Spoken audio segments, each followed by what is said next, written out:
Raro. Ah, ya. Ahora sí la grabación ya se ha iniciado. Ya, chicos. A ver, vamos a ver.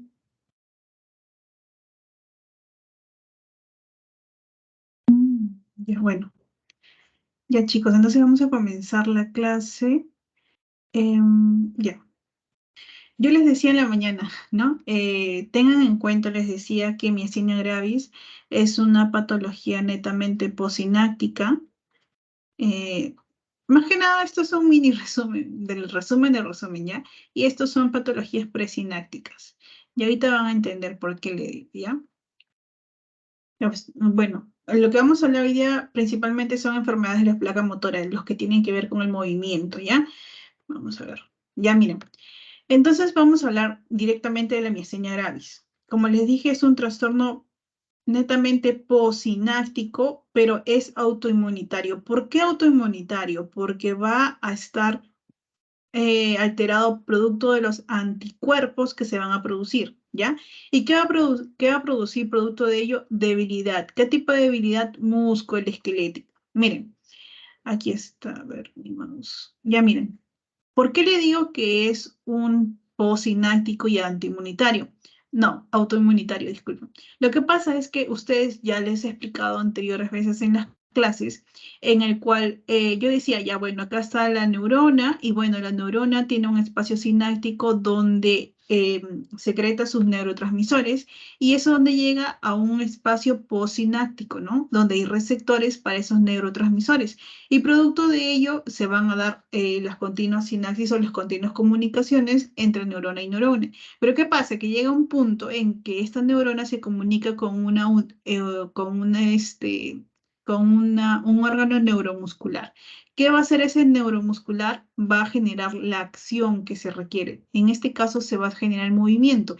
Entonces, cuando llega justamente este neurotransmisor, que en este caso vendría a ser la acetilcolina, em, y se une aquí con este receptor, ahí es donde se va a producir el movimiento, ¿no? Se va a unir con sus receptores, principalmente muscarínicos, nicotínicos, ¿no? Se unen y producto de ello ya se produce el movimiento.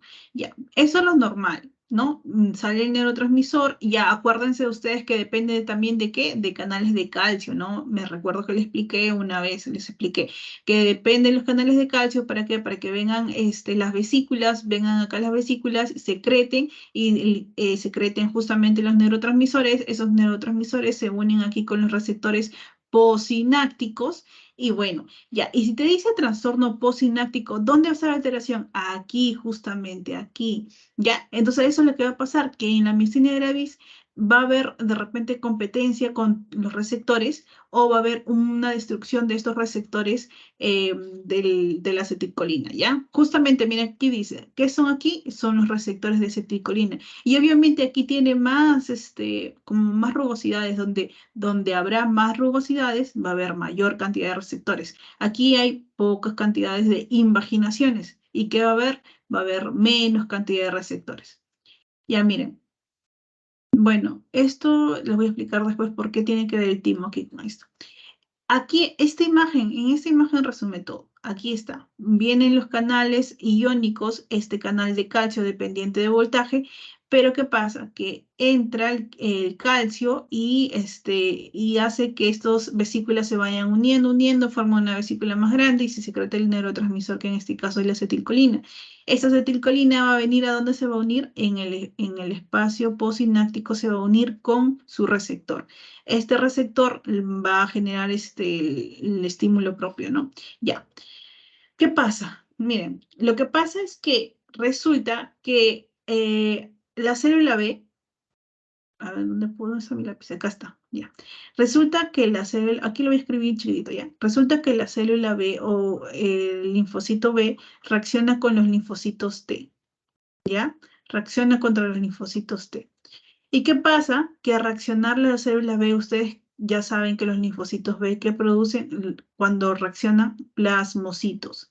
¿Y cuál es la función de los plasmocitos? Producir anticuerpos. ¿Y cuál es la relación, Sofía, entonces con el timo? Lo que pasa es que en estas alteraciones de miastenia gravis se han evidenciado alteraciones tímicas. ¿Qué quiere decir? Que hay un 65% de una hiperplasia del timo y 10% de timoma. ¿Eso qué quiere decir? Que es un 75% en total de alteraciones tímicas, producto de ello. ¿Y qué pasa? Que justamente en el timo hay, se produce, ¿qué cosa? Un pool de células B, las células B de memoria, ¿ya? Las células B de memoria, ¿ya? Justamente por producirse aquí, estas van a salir con alteración, porque justamente en el timo va a haber el receptor de quién. Justamente está el receptor de la acetilcolina. Entonces, como se produce aquí la alteración, van a salir este pool de las células B, van a salir con esa alteración, ¿no? De que van a reaccionar contra este receptor. Ya, justamente en estas personas se ha evidenciado justamente la alteración del timo producto de ello. Ya, entonces, ya, las células B encuentran un linfocito T de repente que ha reaccionado contra una infección bacteriana o viral. ¿Y qué produce? Se altera. Y entonces comienzan a producir anticuerpos. ¿Y qué anticuerpos? Principalmente anticuerpos inmunoglobulina 1, inmunoglobulina 3. Ya, y estos que van a producir van a actuar en contra de quién? Actúan en contra del receptor de la acetilcolina. ¿Y cómo van a actuar en contra? Miren, la miastina gravis, ¿ya? Actúa contra los receptores de quién? De la acetilcolina que se encuentra aquí justamente el receptor de acetilcolina. ¿Y cómo actúan? Pueden activar el sistema de complemento. Y al activar el sistema de complemento, ¿qué van a hacer? Van a destruir a los receptores. Por eso es que tuviste aquí que había menos cantidad de receptores, y aquí lo normal, ¿no? Porque si no, sería una competencia. Aquí, miren, aquí hay un bloqueo también, actúa aquí bloqueando el receptor. ¿Qué pasa? Que viene aquí el anticuerpo, se une con el receptor y ya no hay unión de receptor con la acetilcolina. Entonces, si fuera solamente eso, bueno, se le daría de repente un medicamento y ya, bueno, para que tenga más afinidad con su receptor, pero no solamente es eso. En la myasthenia gravis hay también activación del complemento, lo que destruye también el receptor. Por eso es que aquí se evidencia menor cantidad de receptores. Y también una endocitosis acelerada, que significa que, bueno, viene acá este receptor y justamente estos anticuerpos generan que haya mayor cantidad de endocitosis y se degrade, ¿qué cosa? En los receptores de acetilcolina, principalmente ellos, ¿ya? Listo. Por eso que aquí te decía el timo, ¿no? Por eso, la alteración justamente del timo, donde se ha evidenciado el 75% de los pacientes que vienen con myasthenia gravis han tenido una alteración tímicas. De ellos, el 65% que presentaban una hiperplasia y el 10% un timoma, ¿ya? Ten en cuenta eso. Entonces, ¿qué es la myasthenia gravis? Justamente son los anticuerpos dirigidos contra quién? Contra los receptores nicotínicos de quién? De la acetilcolina. Van a actuar contra los receptores y bueno, ya. Ahora, como te decía en la fisiopatología, ¿cómo es que va a actuar? Va a inhibir la unión de quién? De la acetilcolina con el receptor de acetilcolina. Va a haber una modulación antigénica. ¿Por qué? Porque si aquí ya no se puede unir la acetilcolina con su receptor, ¿qué va a perder? Va a perder la acción neuromuscular. Ya no va a haber esa acción de moverse de repente. Ya no va a haber. Por eso es que vamos a ver cuáles son las principales características, es que es debilidad muscular, pero esa debilidad muscular es con el ejercicio. ¿Qué quiere decir? Que si tú le pides a un paciente que mueva la mano o leve las manos, o te la abeduzca, ¿no? Técnico, lenguaje médico, ¿no? Señor, por favor, abeduzca su brazo. El señor lo abeduce y bueno, la primera lo hace normal, pero la segunda ya lo va haciendo con menos fuerza. ¿Por qué? Porque sale el neurotransmisor normal. El neurotransmisor de acetilcolina sale normal del espacio presináptico, pero ya hubo unión con quién, con su receptor, con el receptor que está en el postsináptico, los pocos receptores que existen, pero sigue saliendo y ya no va a encontrar más receptores. Entonces el movimiento cada vez se va debilitando con el tiempo y a medida que tú le pidas que el paciente haga más cosas, ¿ya? Listo. Por eso es que se presenta la debilidad musculoesquelética. Ya, y aparte tiene funciones efectoras antirreceptor, como antiinmunoglobulina 1 y antiinmunoglobulina 3. Recuerda esto porque te puede venir en examen. Ya, ahora, ¿contra quién actúa? Actúa justamente contra la subunidad más sensible a los receptores de acetilcolina. ¿Y cuál es esa subunidad? La subunidad alfa. Ten en cuenta eso porque te pueden preguntar, ¿ya? ¿Cuál es la subunidad más sensible en los receptores de la acetilcolina? Justamente es la subunidad alfa, ¿ya? Ahora, ¿cuáles son las sintomatologías principalmente? Es la debilidad. Primero, mira, primero va a comenzar como una debilidad extraoscular. ¿Qué quiere decir? Que va a comenzar con tosis, con diplopía. Ya, ¿y qué quiere decir la tosis? La tosis es, por ejemplo, el paciente está normal y ves que un párpado está cayendo. Esa es la tosis. ¿Por qué? Porque te dije, mantener el párpado elevado también es un mecanismo que depende de esto de aquí. Y justamente al paso del tiempo que va pasando, justamente se va cayendo. La diplopía es que el paciente no puede ver muy bien justamente por la falta de acomodación pupilar, ¿ya?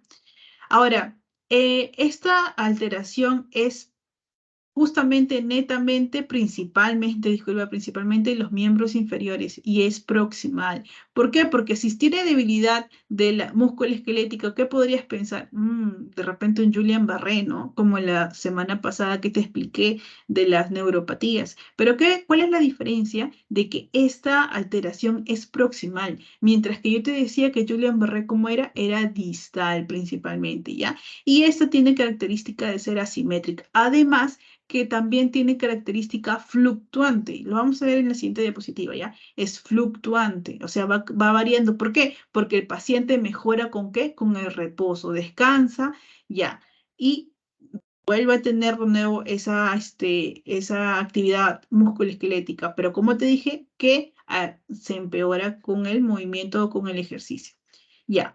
Ahora, ¿qué pasa? Mira, lo que pasa que justamente para que se forme el receptor de la acetilcolina, sí, de esta de acá, justamente, ¿qué va a necesitar? Va a necesitar tres o cuatro o más, ¿cómo te puedo decir? Integrantes. Justamente está la proteína derivada de la motoneurona llamada agrin, está el receptor LRP4, que justamente es el receptor de agrin, y está la tirosina quinasa musculoesquelética llamada MUS.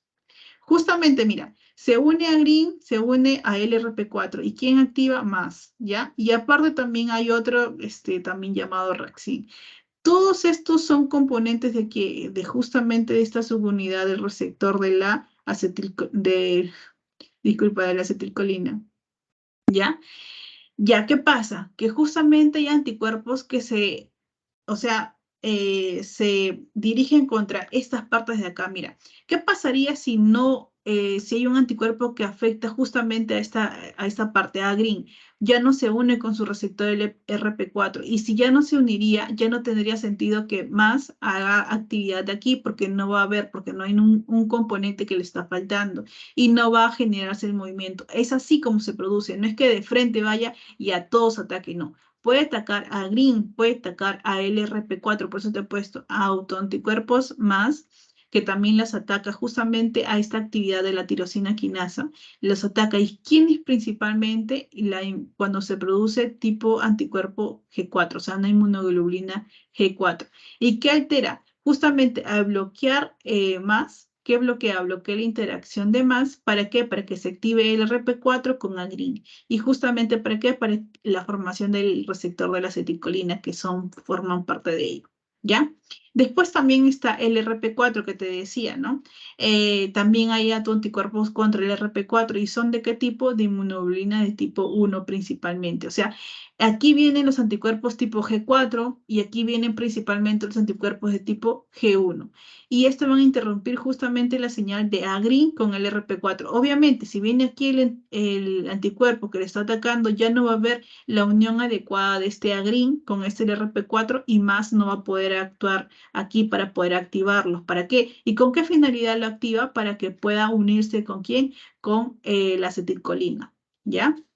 Listo. Mira, aquí te puse un cuadrito que saqué de un... ¿Dónde están? Que saqué de un artículo científico que me pareció muy bonito e importante. Mira, lo que pasa es que hay, como te dije, hay anticuerpos en la miastenia gravis que se van a dirigir ¿contra quién? Contra justamente estas partes de aquí. Yo te he mencionado algunas nada más, pero hay varias, ¿ya? Hay anticuerpos antirreceptor en general de la acetilcolina que están presentes justamente en la gran cantidad de los pacientes con miastenia gravis ocular. Y si está presente aquí, ¿cómo se diferencia una miastenia gravis netamente ocular con una miastenia gravis generalizada?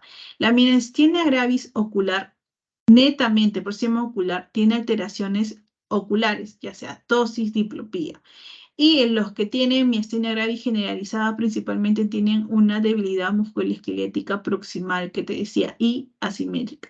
Entonces, principalmente te dice, ya, los anticuerpos antirreceptores acetilcolina están presentes justamente en el 50% de los pacientes con miastenia gravis ocular y está presente en mayor cantidad en los pacientes que tienen miastenia gravis generalizada, ¿ya? Listo. Los antimas principalmente son hallados en donde en la miastenia gravis generalizada y los anti-LRP4 donde son encontrados principalmente en los pacientes antirreceptor acetilcolina y antimas, ¿ya?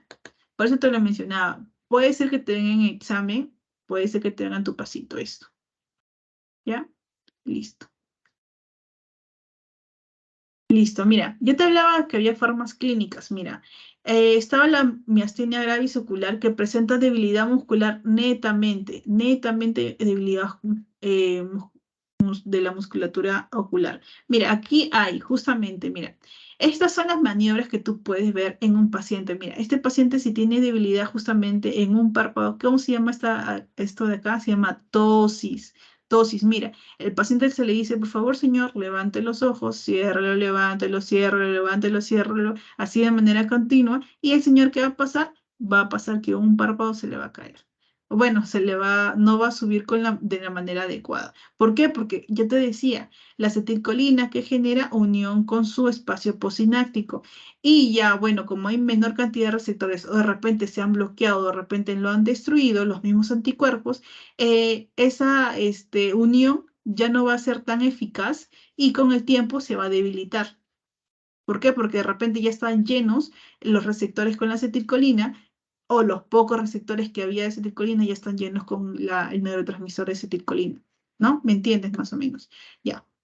Y esta es la miastenia generalizada, que es principalmente por la musculatura diferente, es diferente. O sea, quiere decir que tiene que ver con la debilidad musculoesquelética, diferente a la musculatura ocular. Si tiene debilidad de la musculatura ocular y aparte de la musculatura de repente, aunque no, primero se presenta la debilidad de la musculatura ocular.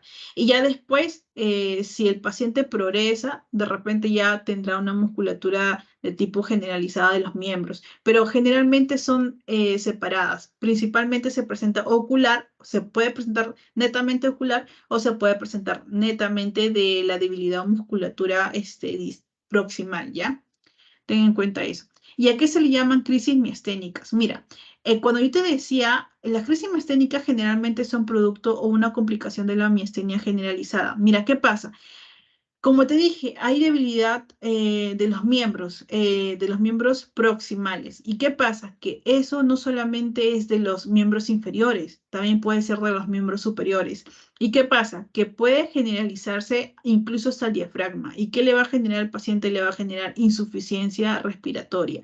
Y incluso no va a poder movilizarse el diafragma, entonces el paciente que va a requerir generalmente ventilación mecánica. Y esta crisis masténica se da generalmente dentro de los 2 primeros años del diagnóstico de una miastenia generalizada. Ten en cuenta eso, por favor, ¿ya? Ahora, este cuadrito de acá está bonito para que tú veas dónde está aquí. Para que tú veas que hay subgrupos. Mira, hay anticuerpos dirigidos, yo te decía, anti-MAS, anti-LRP4, generalmente en manera general antirreceptor de la acetilcolina. Pero ¿qué pasa? Que si tenemos un paciente que ha iniciado tempranamente, no te mencioné esto, mira. Lo que pasa es que hay, epidemiológicamente, hay una especial aparición en edad de la miastenia gravis. Por lo general, en las mujeres es de la segunda y tercera década, mientras que en los varones es de la cuarta a la quinta década. Eso tenlo presente, ¿ya? Porque cuando te dice aquí inicio temprano, ¿qué quiere decir? Menos de 50 años en el caso de los varones, ¿ya? Edad de presentación menos de 50 años, antirreceptor de la acetilcolina y generalmente, ¿dónde está afectado? De manera generalizada, o sea, en los miembros superiores e inferiores. Se ha encontrado justamente aquí en este inicio temprano generalizada alteración de qué? De hiperplasia del timo. Igual, del inicio tardío, mayor de 50 años, o sea, lo normal. Mayor de 50 años en los pacientes de 35 a 45%. El músculo afectado principalmente va a ser generalizado y el timo se va a encontrar atrofiado. Ahora, mira, ¿en dónde se va a encontrar mayormente miastenia ocular? Puede ser en cuando tenga un timoma. Si el paciente tiene un timoma y de repente el paciente va a la consulta porque de repente le apareció esto y se le detecta un timoma, ya, probablemente ese paciente a la larga haga una miastenia gravis, porque ya te dije, ¿en dónde se presentan principalmente estas alteraciones? En el 75% de los que han tenido alteración tímica, o sea, 65% hiperplasia, te decía, y 10% timoma. Entonces aquí justamente va a aparecer el músculo afectado, va a ser principalmente ocular. ¿Y vulvar qué significa? Vulvar generalmente los pacientes tienen dificultad de deglutir la comida, tienen mayor cantidad o mayor riesgo de atragantamiento. Es por eso que cuando está alterado esto de aquí, eh, hay que tener bastante cuidado porque los pacientes tienen riesgo de fallecer, ¿no? Por la propia inhabilidad de moverse de estos músculos. Ya, y si el anticuerpo está dirigido contra antimás, principalmente, ¿qué músculo va a ser afectado? Principalmente ocular, vulvar y generalizado, no lo normal, pues. Y el timo va a estar normal, aquí en este caso, mira. Sí, mira, ten en cuenta esto, mira. Si tengo un anticuerpo que está alterando, está dirigiéndose contra antimás o anti-LRP4, mira cómo va a estar el timo, va a estar normal. ¿Dónde es donde se altera el timo? Cuando el anticuerpo está dirigido contra el antirreceptor de la acetilcolina, el agrin, ¿ya? Generalmente el agrin está de aquí, el agrin, ¿ya? Porque los demás están normal, más aquí está normal el timo, el anti-LRP4 normal. Pero yo te decía que había el agrin, estaba el antimás y el anti-LRP4. Por lo general, cuando se evalúa aquí, generalmente los anticuerpos están eh, em, en contra de la grilla, de la parte más externa, justamente la parte más susceptible que te decía que era la subunidad alfa, ¿ya? Listo. Ya, la clínica. Yo te decía que la clínica, ¿cómo era? Era una debilidad progresiva, porque acuérdate que los pacientes mejoraban con el reposo o con el sueño, pero empeoraban ¿con qué? Empeoraban al ejercicio, ¿no? Es una fatigabilidad de tipo muscular y es de carácter fluctuante, ya te decía, disminuye esta fatiga con el reposo. Y presentan debilidad justamente con el ejercicio y mejoría con el reposo. La afectación de la musculatura craneal principalmente va a ser extraocular, ¿ya? Y bueno, ¿y cómo tú detectas que se trata de una miastenia gravis? Es porque tiene una buena respuesta a los fármacos colinérgicos. Ya vamos a hablar ahorita de los fármacos colinérgicos, ¿ya? Pero principalmente tiene buenas respuestas a los fármacos colinérgicos, que son los anticolinesterácicos. Ya, si yo te estoy diciendo mejor lo escribo ya. Anticolinesterácicos.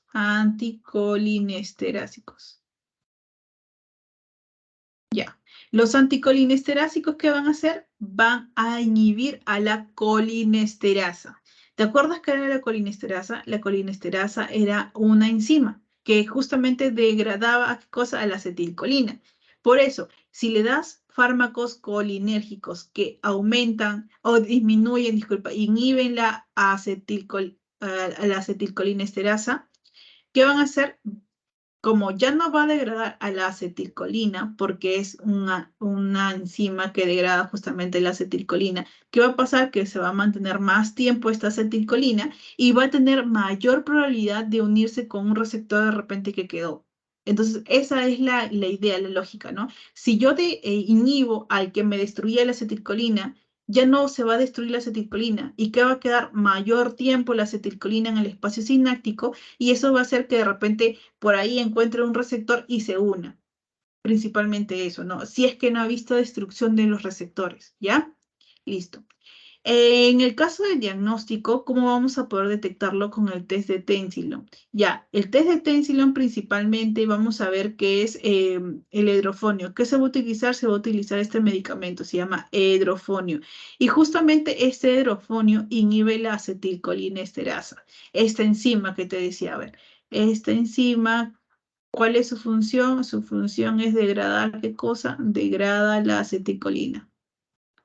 La acetilcolina. Y obviamente, si inhibe a la enzima que degrada la acetilcolina, ¿qué va a pasar? Va a tener más tiempo la acetilcolina para quedarse justamente en el espacio sináptico, ¿no? Ya. Entonces, si el paciente responde el hidrofonio, mira, le hiciste esto, le hiciste, señor, a ver, mueva de repente sube los ojos, bájelo, sube, lo bájelo, ya. Y pasó esto, le pasó una tosis, ya. Pero si le das el hidrofonio y después le pides al señor, por favor, vuelva a hacer los ejercicios que estuvo haciendo, y si no le pasa la tosis, o sea, ya no le vuelve a ocurrir esta tosis. ¿Qué quiere decir? Que tuvo una respuesta al hidrofonio. ¿Y cómo se llama esto? Test de Tensilon. Ya, entonces, ¿qué quiere decir? Que esto ya me está haciendo diagnóstico de que el paciente tiene hidromielina gravis. Otro es el test de hielo. Se dice que la temperatura justamente aumenta la cantidad o el tiempo de que la acetilcolina está justamente en este espacio, ya en el espacio sináptico. Entonces, por eso sí, le pones de repente hielito acá, le dices, ya señor, vuelva a hacer la, lo que estaba haciendo, o sea, el ejercicio que le pedí. Entonces el señor normal va a estar así, moviéndolo. Otra vez le aplicas hielo y así, ¿no? La demostración, justamente, tiene mayor sensibilidad. ¿Por qué? Porque tú al demostrar que existen anticuerpos antirreceptores de acetilcolina, ya estás diciendo que hay una causa autoinmune. Entonces ya no hay nada más vuelta que darle. Ahora, ¿pero qué pasa si no encuentras anticuerpos antirreceptores de acetilcolina, pero igual tiene la clínica de una myasthenia gravis? Eso tampoco te va a decir que no tiene. O sea, ¿qué quiere decir? Que si tú encuentras estos anticuerpos negativos, esto no te va a descartar la patología. ¿Me entiendes? O sea, si lo encuentras, si te sale positivo los anticuerpos, ya, esto se hace el diagnóstico. Pero si no lo encuentras y tiene la clínica, igual tienes que seguir sospechándolo. Esto no lo va a descartar, ¿ya? Los anticuerpos negativos no descarta que el paciente tenga miastenia gravis. Por eso te puse, no es patognomónico, ¿ya? Si encuentras anticuerpos anti-más, igual también te hace el diagnóstico. Ahora, ¿cuál es más sensible? Son los estudios neurofisiológicos. Y de ellos, la electromiografía de fibra aislada es la que tiene mayor sensibilidad. ¿Por qué? Porque justamente le ponen, bueno, esos electrodos al paciente y ven que tiene justamente, me parece, ¿cómo se llama esto? HIF, no lo puse por aquí. Ya, mira, esto te voy a poner aquí, mira. Aquí está el lupita aquí. Ya, mira, esto es de una persona que no tiene myasthenia gravis. Le piden que suba, que baje, que suba los ojitos, los párpados, súbelo, bájalo. Y el paciente, bueno, va a tener una respuesta de esta manera, va a tener una respuesta constante. Mientras que si le pides la estimulación repetitiva al paciente con myasthenia gravis, ¿cómo va a estar? Pues te dije, es fluctuante, comienza a disminuir, descansa el paciente y comienza a aumentar otra vez. Por eso es fluctuante. Y justamente esta alteración de fibra aislada, electromiografía de fibra aislada, es justamente la estimulación repetitiva que le pides al paciente y bueno, se va a ver que es variable, ¿no? Entonces, esto principalmente es la más sensible en los pacientes. No me acuerdo ahorita cómo se llama, HIF. HIF tiene su nombre, ¿ya? Eso lo vas a ver en clase, me imagino. El doctor te lo va a mencionar. Y por último, te ponía aquí las maniobras principalmente. O sea, tú no necesariamente tienes que pedirle esto al paciente, pero cualquier maniobra que sea aumento de ejercicio y que puedas fatigar al paciente te va a hacer el diagnóstico. Mira, aquí hay maniobras de fatibilidad clínica, principalmente agotamiento palpebral. Aquí, ¿y por qué utilizan agotamiento palpebral? ¿Por qué? Porque esto, si el paciente puede obtener solamente una mirada sostenida por arriba hacia arriba, solamente por 30, 60 segundos, de ahí no más, porque lo normal, bueno, nosotros podemos tenerlo más tiempo, ¿no? Hasta 2 minutos de repente, ¿no? Pero estos pacientes no, solamente a lo mucho 30, 60 segundos. Abducción de extremidades superiores, ya te dije, dígale señor, por favor, abra los bracitos. Abducción de las extremidades superiores, solamente lo pueden mantener 2 minutos. Elevación de miembros inferiores en decúbito dorsal, ellos solamente lo pueden mantener 90 segundos. De repente los pacientes sin miastenia lo pueden tener más tiempo. Ahora, levantarse repetidamente o sea, le pide, señor, por favor, siéntese y levántese de la silla. Pero sin usar los brazos, el paciente solamente puede hacerlo 20 veces. Ya tú, depende de ti, cuál vas a utilizar. Y si, mira, aquí están las maniobras y aquí están las manifestaciones.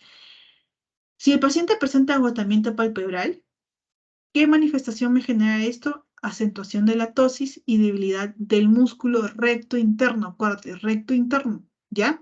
Abducción, el paciente ya no puede elevar los brazos. Elevación sostenida de los miembros inferiores, el paciente no puede mantener los miembros inferiores. Levantarse repetidamente de silla, fatiga después de varios intentos y contar en voz alta hasta 50, el paciente comienza ya a tener una disartría o una disfonía, ¿ya? Entonces ten en cuenta eso. Listo. Siguiente. El tratamiento te dije que son anticolinesterácicos. ¿Por qué? ¿Te acuerdas que te decía que hay una enzima que se llama acetilcolinesterasa, que justamente degrada la acetilcolina? ¿Por qué la degrada? Bueno, es su función normal, ¿no? Para poder volverla, o sea, rescatar lo que no se utilizó y volver a ponerla dentro de la neurona presináptica y guardarla ahí para que se vuelva a utilizar. Es lo normal que se hace. Pero si tú le das anticolinesterácicos, vas a inhibir justamente esta enzima que se llama acetilcolinesterasa y vas a dejar que la acetilcolina esté mucho más tiempo y pueda generar su acción. ¿Quiénes son estos? Las piridostigmina, niostigmina y principalmente son de primera elección. Pero ¿qué pasa? Miren, ¿qué pasa? Justamente hoy estaba estudiando lo que es toxicidad, medicamentos y cuáles son sus antídotos. Justamente puede darte una sobredosis utilizar los anticolinesterácicos y ahí te va a dar el síndrome colinesterásico, justamente. Entonces, por eso ten cuidado, al paciente siempre se le debe indicar cuáles son sus medicamentos, cuál es su dosis y ante qué lo va a tomar, ante qué situaciones. ¿Por qué? Porque justamente te decía, tiene esta acetilcolina cuando se une, tiene efectos nicotínicos y también puede tener efectos muscarínicos, pero principalmente aquí se toman los nicotínicos, ¿ya? Pero puede tener los dos efectos y puede generar alteración. Bueno, ya te contaré después de eso, ¿no? Su sobredosis, principalmente efectos muscarínicos, como te dije, se une y genera efectos muscarínicos como que debilidad, salivación, los pacientes comienzan a tener diaforesis, son efectos autonómicos más que nada, ¿ya? Ahora ya le diste esto ya. Bueno, ya la acetilcolina se mantiene más tiempo en el espacio sináptico. Pero ¿qué pasa? Que tú también le das corticoides al paciente. ¿Para qué? ¿Cuál es la función en sí de los corticoides? ¿Para qué? Para que las células B ya no produzcan más inmunoglobulinas. Por eso esa es la idea de utilizar corticoides, disminuir la acción justamente de estas inmunoglobulinas, ¿no? Por eso le dan. Después le dan inmunosupresores. ¿Por qué? Para disminuir justamente, ¿qué cosa? La producción de estos anticuerpos. ¿Y qué se le da? La aciotropina principalmente, micofenolato, ciclosporina también, ¿no? Ya, y después, ¿qué pasa ante una crisis miasténica? Te dije, la crisis miasténica es importante ver porque generalmente está dentro de los 2 primeros años del diagnóstico de miastenia generalizada. Y bueno, se le da porque acuérdate que el paciente, como tiene debilidad del músculo, musculoesquelético, no solamente es de los miembros inferiores o superiores, como te dije, puede presentar debilidad muscular diafragmática, ¿ya? ¿Y qué pasa? Que no va a poder respirar, va a necesitar ventilación mecánica, de repente si no lo atienden adecuadamente va a morir ese paciente. Entonces, ante esto, ¿qué necesitan? Plasmaféresis, ¿no? Plasmaféresis le ponen al paciente. O sea, que le ponen anticuerpos que no tengan esta alteración de actuar en contra de quién, de los receptores de acetilcolina, ¿ya? Y en los casos que los pacientes tengan una alteración del timo, ya bueno, si tienen timoma, ya retíraselo y ya no va a generar justamente este pool de células B alteradas que van a actuar contra los receptores de acetilcolina, que justamente están también en el timo. Esta superficie también tiene receptores de acetilcolina, ¿ya? Listo. A ver, en este cuadrito de acá, yo te he puesto más que nada para que tú veas cuáles son los fármacos que pueden exacerbar los síntomas de la miastenia gravis. Ten cuidado, de repente el paciente viene con un antimoma o una hiperplasia del timo, ya, fíjate bien qué le estás dando de medicamentos, porque hay algunos antibióticos, antiepilépticos y algunos medicamentos que justamente pueden generar mayor síntomas de la miastenia gravis, ¿ya? Esto solamente para que lo leas. Pero lo que me interesa aquí es que tú veas esto, mira, esto de acá. Esto de acá es un resumen del tratamiento, ¿ya? Si tú tienes un diagnóstico confirmado de miastenia, ¿qué le vas a dar? Como primera línea, primero le vas a dar los inhibidores de acetilcolinesterasa, que eran, ¿qué cosa? Los anticolinesterácicos. Ya le das eso. Y si tienen timectomía, bueno, el paciente probablemente sea de inicio temprano. Ya, si alcanzó los miembros superiores, si la respuesta es sí, tienes que continuar nada más con el tratamiento. Y si la respuesta es no, todavía inicia con prednisona y aciatropina. ¿Qué cosas son los inmunosupresores? Ya, después, ¿tiene buen efecto clínico? Si tiene buen efecto clínico, continúalo. Pero si no, el paciente no responde, ya le das micofenolato. Entonces, primero, ¿cómo vas a iniciar? Vas a iniciar con aciatropina. Y si ya no responde con aciatropina, ¿qué le das? Micofenolato. ¿Ya? Acuérdate que micofenolato es ante síntomas moderados del paciente, ¿ya? Y si ya no responde, bueno, ya le das una ciclosporina que es de segunda elección, ya cuando esto, micofenolato y azotropina no funciona o no han tenido efectividad, ¿ya? Como te decía acá, el efecto es suficiente, si es no, iniciar a otro agente inmunosupresor y evaluar el diagnóstico. Y si es sí, bueno, continúas con el tratamiento y listo. ¿Ya? Esto es lo mismo, tratamiento de miastenia gravis de forma ocular, forma general, generalizada y crisis miasténica. Si tienes la forma ocular, solamente en la forma ocular, le das a un anticolinesterásico. Y en este caso, su primera elección, ¿quién es? Piridistocmina. Si es insuficiente, bueno, le das un inmunosupresor. Pero si tienes la forma generalizada, también le das un anticolinesterásico, pero tienes que evaluar si el paciente tiene timectomía. Bueno, timoma o una hiperplasia para poder realizarle una timectomía, porque yo te decía, mira, te decía en el cuadro anterior, mira, hay formas que no tienen alteración de qué, del timo. En este cuadro yo me recuerdo que te decía anti-LRP4 y antimás. Ellos no tienen alteración del timo, pero de repente este sea una forma generalizada de anticuerpos en general del receptor de la aceticolina de la GRIN de repente, ¿ya? Entonces eso, ¿ya? Evalúa. Si el paciente tiene un timoma, evalúa el riesgo quirúrgico que le puedes hacer. ¿Por qué? Porque no todos los pacientes de repente tienen solamente esto, tienen comorbilidades, ¿ya? Entonces tienes que evaluar el riesgo quirúrgico o de repente solamente le das tratamiento nada más, ¿ya? Y ante una crisis miasténica, acuérdate que se da entre los dos primeros años y por lo general hay una debilidad justamente del diafragma, lo que le genera al paciente una insuficiencia respiratoria y lo que generará después que el paciente requiera ventilación y principalmente ventilación mecánica, ¿no? Su tratamiento aquí para que actúe de manera inmediata, que es plasmaféresis, o sea, le estás poniendo inmunoglobulina que no está con alteración de actuar contra los receptores de acetilcolina, ¿ya? Listo. Bueno, este es un cuadro de lo que ya te había mencionado, de la idea de inicio, quiénes tienen alteración del timo, cuáles son los anticuerpos y todo ello, ¿ya? Así que ya no te lo menciono. Ya, el síndrome de Lamberito. Yo te decía que el anterior era posináctico, los demás que botulismo y Lamberito que eran presinácticos. Entonces, ahora ya no va a actuar contra los receptores de la acetilcolina posinácticos, no, ahora va a actuar contra los canales dependientes del voltaje del calcio. Yo te decía, ¿por qué es importante los canales de calcio? Mira, aquí, ya, acá. Mira, te decía, el calcio es importante, ¿por qué? Porque, ay, no puedo escribir aquí, bueno, ya. Entra el calcio, bueno, aunque depende también del potencial de acción, acá está la TPasa, dos sodio, potasio y todo ello, ¿no? Ya, pero ¿qué pasa? Que para que pues, se produzca esto, para que entre el calcio, necesita la energía que se formó aquí con la bomba sodio-potasio TPasa, ¿te acuerdas? Ya.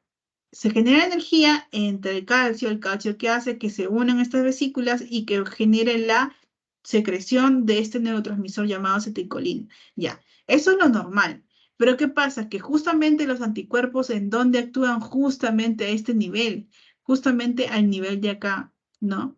Lo bloquean justamente este canal y ya no sale la acetilcolina, ya no sale y bueno, lo único que te queda es dar tratamiento para que haya mayor sensibilidad contra estos canales, ¿ya? Ya. Entonces, acuérdate, es una acción en contra de los canales de calcio de tipo, y si es en los canales de calcio, ¿qué es? Presináptico, ya no es posináptico, ¿ya? Ahora, ¿qué pasa también con estos pacientes? Que por lo general se da también cuando los pacientes tenían este antecedente de acá, tienen una neoplasia antecedente. ¿De qué? De este cáncer microcítico de pulmón. Por lo general, cuando tú veas síndrome de Lambert-Eaton, descarta que el paciente tenga cáncer microcítico de pulmón, ¿ya? Porque si tiene cáncer y mayormente tiene esto ya aparte de darle sus neoplásicos, de repente elegir mejor el tratamiento, ¿no? De repente le das un DAP, como vamos a ver ahí, le das un DAP donde aparte de ser un medicamento neoplásico también actúa a este nivel, ¿ya?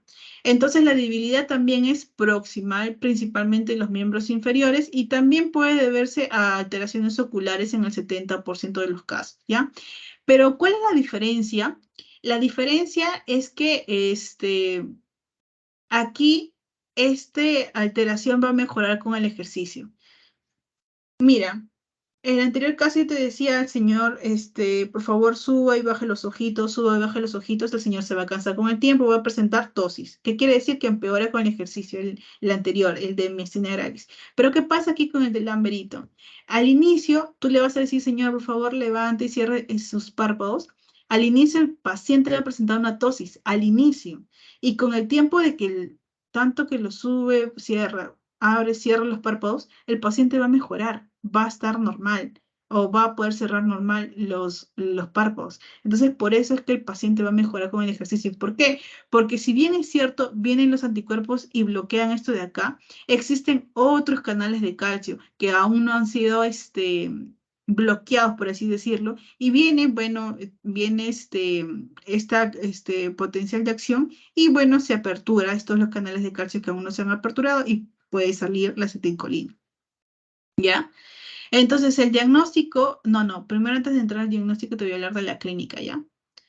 Em, Mira aquí, em, lo que me faltó mencionarte en el anterior caso, el de miastenia gravis, es que hay tres cosas, ROT, pupilas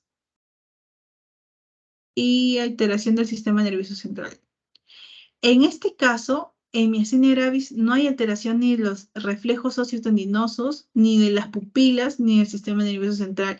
Pero aquí, en Lamberito, como el de botulismo, sí, hay alteración justamente de los reflejos sociotendinosos, de las pupilas y del sistema nervioso central, que sí están alterados aquí, que es uno de repente que puedes diferenciarlo, ¿no?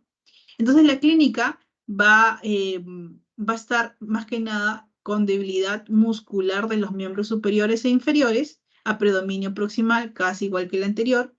El paciente va a presentar una tosis, una diplopía, porque presenta alteraciones 70% oculares. Aquí es el 50, el 70% de los casos.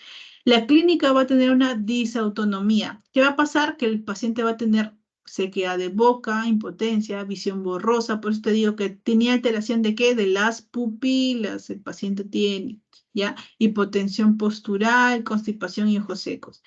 Y ya te decía, ahí está asociado a qué cosa, al carcinoma pulmonar de células pequeñas. Aquí otra diferencia es que está alterado ROT. ROT está alterado o está disminuido. Y no tiene respuesta de hidrofonio. ¿Te acuerdas que te decía uno de los diagnósticos para poder determinar miastenia gravis es la respuesta de hidrofonio? Aquí no, porque, o sea, no importa que la acetilcolina esterasa esté inhibida, porque igual, o sea, va a haber menor cantidad de acetilcolina y esto, los receptores van a estar normales, o sea, no importa que haya mayor tiempo de acetilcolina, no importa, porque ¿cuál es la cualidad aquí? Es que no va a haber acetilcolina que no ha salido de acá, ¿ves? No va a haber, y aún así esté los pocos acetilcolinas o esté inhibida la acetilcolinesterasa aquí, igual no va a haber acción, ¿ya? Listo.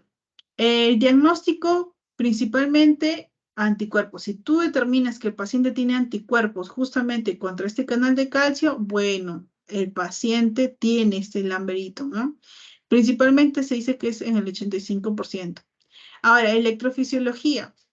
Igual, ¿te acuerdas que te hablaba de la fibra única aislada en el anterior? Ya bueno, aquí, si tú le haces también de la fibra única aislada en el paciente, va a salir, ya no va a salir la jiba para abajo, como en miastenia gravis, sino va a salir la jiba para arriba. Es decir, que al inicio el paciente no tiene tanta unión, pero después va aumentando con el ejercicio. Por eso te dice aquí, aumento de potencial de respuestas. Por eso, ante la estimulación repetitiva, le pides al paciente que haga lo mismo de repente que las maniobras que hizo el anterior paciente. Al inicio va a tener muy poco, va a aguantar menos, va a aguantar de repente 2 segundos, 3 segundos, pero con la repetición el paciente aguanta más. Por eso se dice, aumenta ante la estimulación repetitiva. Y otra cosa más que tienes que descartar, como yo te decía, es este cáncer microcítico de pulmón, ¿ya? El tratamiento principalmente es neoplásico, ¿ya? Neoplásico. ¿Por qué? Porque le vas a dar como si la mayor cantidad de pacientes tienen este cáncer microcítico, ya en vez de darle otro neoplásico, le das este de aquí, el 3,4 diaminopiridona, el DAP, famoso DAP, yo le digo DAP. Su dosis es esto, se da de 3 a 4 veces al día. ¿Y qué más? ¿Qué es lo que va a hacer? Principalmente su acción va a estar aquí, va a facilitar que entre el calcio y pueda salir ¿qué cosa? La acetilcolina, ¿ya? El otro es la piridistocmina. Como te decía, aunque no tenía sentido, pero si tú le das DAP y aparte piridistocmina, ¿qué estás generando? La piridistocmina, ¿te acuerdas que te decía? Es un anticolinesterásico.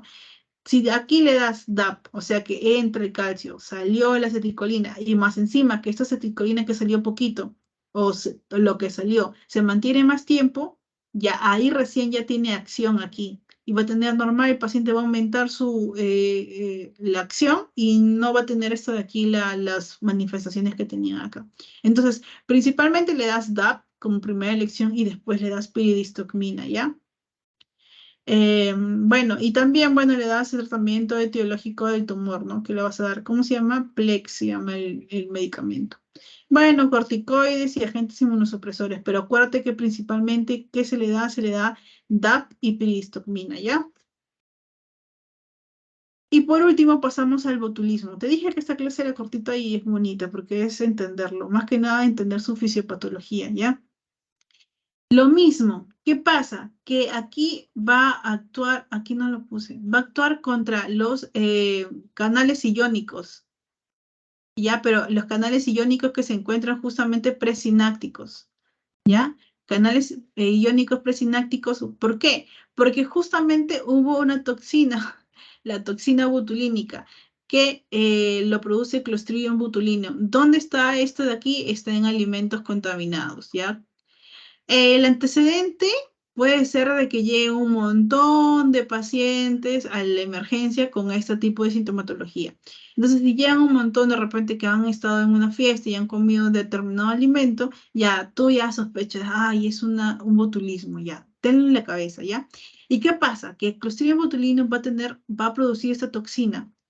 puede ser Clostridium A, B o E, y este va a producir una toxina. Esa toxina, bueno, esta es una bacteria anaeróbica, esa toxina va a actuar contra los canales iónicos presinápticos y eso va a hacer que no se pueda liberar, ¿qué cosa? La acetilcolina, ¿ya? Eso va a hacer que no se pueda liberar la acetilcolina de acá. Ya, ¿y cuál es la fisiopatología? Aquí, mira. ¿Dónde estás? Aquí. La fisiopatología es esta. Los niños justamente comen este alimento, produce la bacteria anaeróbica, que es el Clostridium botulinum, va a producir una toxina. ¿Y qué va a producir? Va a producir que esta toxina se va a pegar a los canales iónicos que se van a encontrar acá a ese nivel, no los canales de calcio, los canales iónicos, ya puede ser sodio-potasio. Se pega, los bloquea y no hace que se genere potencial de acción, y si no se produce el potencial de acción, no genera energía para el que el calcio se active, ¿qué va a pasar? No sale, ¿qué no va a salir? El neurotransmisor, que es la acetilcolina. ¿Qué puede producir en el paciente? Puede producir parálisis vulvar descendente simétrica aquí. O puede generar una hipotonía. O sea, haces estas acciones que está haciendo el médico, lo pones así y el paciente no se mueve. O sea, hay una hipotonía generalizada en el paciente.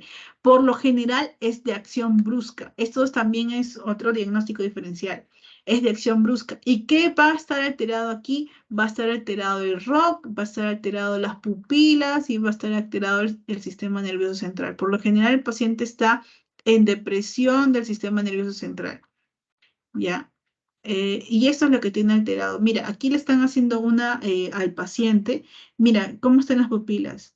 Están midriáticas, midriáticas, que está preponderando el sistema parasimpático. O sea, el paciente no está con activación simpática, porque si fuera activación simpática, estuviera miótica, con la pupila contraída, pero en este caso está midriática, la pupila está dilatada. ¿Ya? ¿Qué más estaba diciendo? Ah, ya, la debilidad. La debilidad de la musculatura es ocular, ya lo viste, porque tiene alteración vulvar, pero también tiene alteración descendente simétrica. ¿Qué quiere decir? Que va a generar alteración de los miembros inferiores, tanto como de los miembros superiores. ¿Ya? Esto de aquí no va a mejorar contra el ejercicio, acuérdate, ¿ya? ¿Por qué? Porque es de acción brusca, no mejora contra el ejercicio. O sea, no le vas a decir al señor que no puede mover el brazo, no le vas a poder decir, por favor, mueve el brazo. No, en este caso no va a mejorar con el ejercicio, ¿ya? La clínica, como te decía, es visión borrosa, disartría, disfagia. ¿Por qué? Porque es una, es una debilidad muscular de tipo generalizada, ¿ya? No va a tener respuesta pupilar a la luz, ya, no va a tener respuesta. O sea, le pones, mira, por lo general, la lamparita que nosotros utilizamos en la, mm, en el hospital, tú le acercas la lamparita al paciente y ¿qué hace? Dilata las pupilas. Lo alejas, la lamparita, y el paciente contrae la pupila. Eso es acomodación pupilar, así se llama, acomodación pupilar. Pero ¿qué pasa? Que en estos pacientes tú le acercas, sigue en midriasis, le alejas, sigue en midriasis. El paciente no responde a la luz, ¿ya?